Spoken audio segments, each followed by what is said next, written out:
Hello friends, मेरा नाम आकर्ष है। आज मैं आप लोगों को रामायण की कथा सुनाने जा रहा हूँ। पहला चैप्टर है श्री राम का जन्म। सुप्रीत इक्ष्वाकु वंश के राजा दशरथ कौशल देश के राजा थे। कौशल देश की राजधानी अयोध्या थी। राजा दशरथ अपनी प्रजा की सुविधा और प्रसन्नता के लिए हमेशा तत्पर रहते थे और इस कारण प्रजा उनसे बहुत प्रेम करती थी।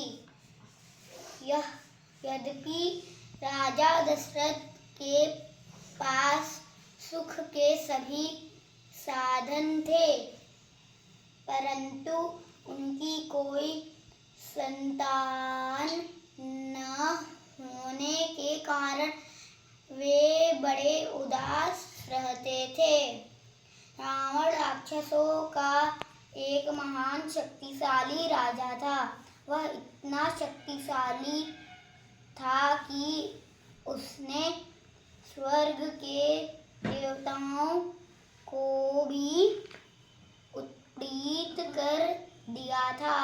सभी देवताओं ब्रह्मा जी के नेतृत्व में भगवान विष्णु के पास पहुँचे।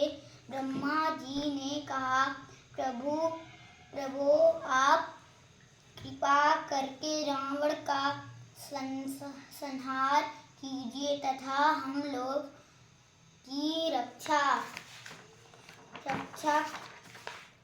कीजिए। भगवान विष्णु ने मुस्कुराते हुए कहा, देवताओं चिंता मत करो, मैं राजा दशरथ के यहाँ पुत्र रूप में जन्म लेकर रावण का वध करूँगा।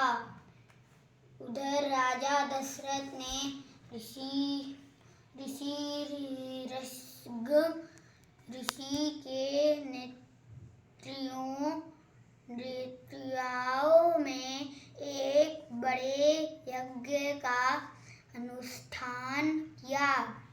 ऋषि श्रृंग तथा उपस्थित महात्माओं ने वेदमंत्रों का पाठ किया और राजा दशरथ ने यज्ञ में घी की आहुति दी। शीघ्र ही यज्ञ वेदी से एक तेजस्वी देव पुरुष प्रकट हुआ। उसने राजा दशरथ को एक खीर से भरा हुआ एक पात्र देते हुए कहा, नरेश्वर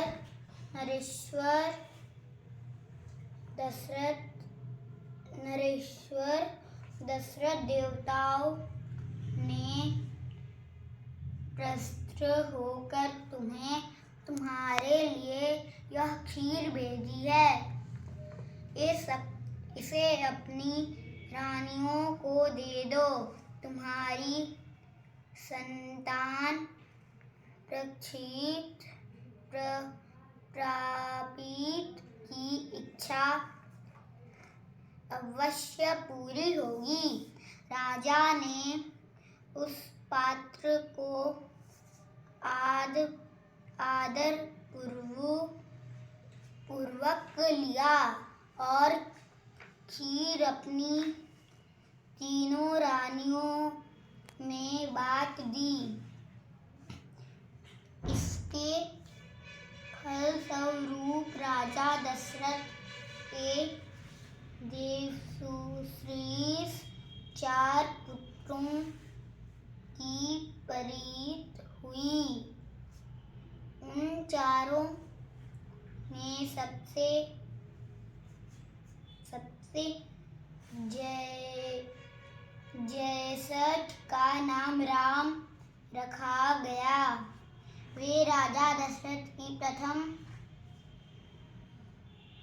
पत्नी कौशल्या की संतान थे। भगवान विष्णु ने ही राम के रूप में जन्म ग्रहण किया था। इसके बाद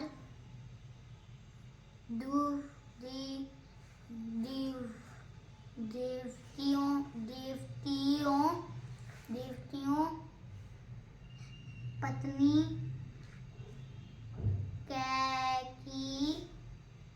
कैकेयी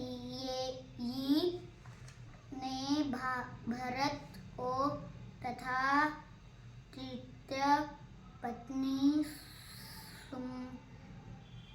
सुमित्रा